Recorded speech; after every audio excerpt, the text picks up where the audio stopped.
not grow up in a Christian home, and really didn't have any experience with that until after we met, and really after we moved back to Ohio. And I grew up in Cuyahoga Falls, and I went to college, West Virginia Wesleyan, which is where I met Kev. I did grow up in a Christian home, got married in 2004. We had our first daughter, Adriana, who was 13, in 2008. Leah in 2010, and JP, James, 2016.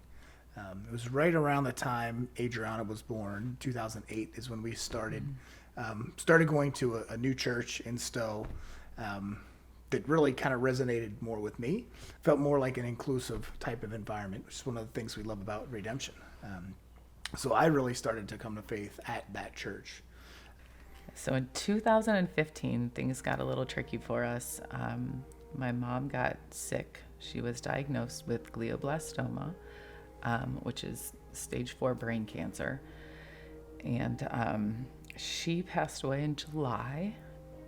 And at the time, I was pregnant with our third child, who we didn't know what we were having, didn't have a name at the time. Gave birth to him in August, a month after my mom died. And so David was born about 3.5 weeks after her mom died. And at the time, we knew when he was born that he was kind of having some trouble breathing. Just his lungs weren't quite fully developed.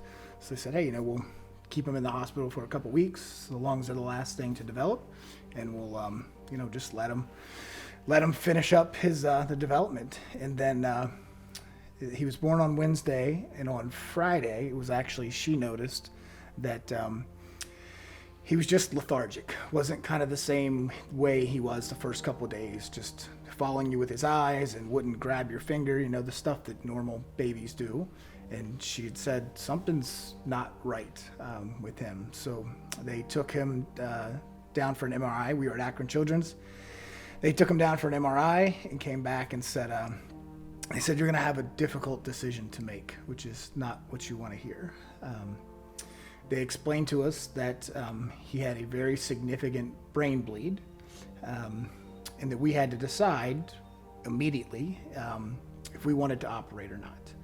So I'm a numbers guy, so I always ask for statistics and probability. And I remember the neurosurgeon telling us that if we chose to operate, there was a 5% chance he'd survive the surgery. There was a 1% chance he would make it through the night. And if he made it through the weekend, it was an act of God. He said, well, I don't like those odds. What if we choose not to operate? And she said he has a 1% chance of making it through the night, and if he makes it through the weekend, it's an act of God. So I knew immediately if our son was going to die, it wasn't going to be in an operating room. And about 4 hours later, we held David as he took his last breath. And that's abrupt. I can remember it's just an odd feeling. 1 minute you're holding a child, and then next minute you hand a body to the nurse, and 15 minutes later you're on Route 8 going home. Just in shock, not really knowing what to do. we were left with the two of us trying to figure out how to grieve. And like many men and women do, we grieved very differently. And that started to seep into our marriage. And it wasn't pretty for a while. Yeah, the first 2 weeks or 3 weeks, you have the meals and the people are around and visitors all the time. But then people go back to life, right? At some point, their lives move on. And it was our small group, it was our community group, it was our church family that was still there. A guy that was in our small group, our community group at the time, called me up and asked me to go to lunch and said, hey, you guys should really try counseling. And I'm like, yeah, she's in counseling. I don't, it's going okay. And he's like, no, you guys together should be going. It's kind of like, things are okay. We're doing okay. And he said, no, they're not. You need to go. Once we did decide Yeah. to go to counseling, there were a lot of important conversations that came out of that. I remember in our first session, she had shared with us that, everybody knows the divorce rate is 50%. She said for couples that lose a child, the divorce rate jumps to 90%. So that immediately just shocked me and also made me feel like, all right, we have to do something different. Like the odds are not in our favor that we're just going to soldier through this ourselves and everything's going to be fine. Right. So David died in August, and then about a year and a half later, I had James.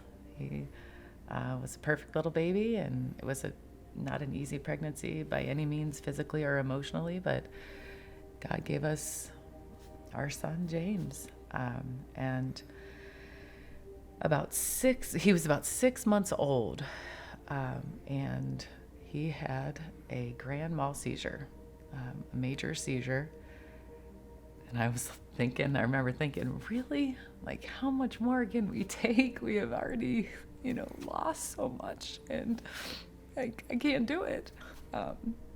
And for it to be brain related, right? Yes. It just kind of felt like, here we go again. I remember walking in to Redemption, and Pastor Rick, who didn't even know me at the time, I mean, I guess he did. I didn't think he knew me because we hadn't been attending Redemption for very long at that time, I don't think. And he said, if you ever want the elders to come pray over you, just let me know.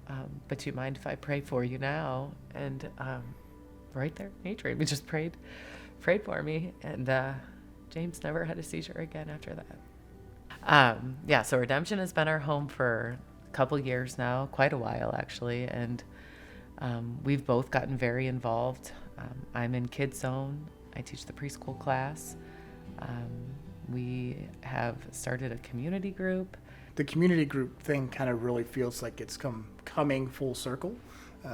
Like I mentioned, that was when we were going through a really tough time. Like those were the people that were always here. When they're in your life every 2 weeks, you can't fake it. They know who you are. So it's really kind of cool to see that starting new with new people coming into Redemption and be able to be on the front end of that. Yeah. It's been really neat. I mean, God has taken literal ashes and made some beautiful things in my life, in my marriage, with my relationship with my kids. I don't even want to think about where I would be, who I would be without, if God had not intervened in big, big ways. We are the Tichnells, And this is our redemption story.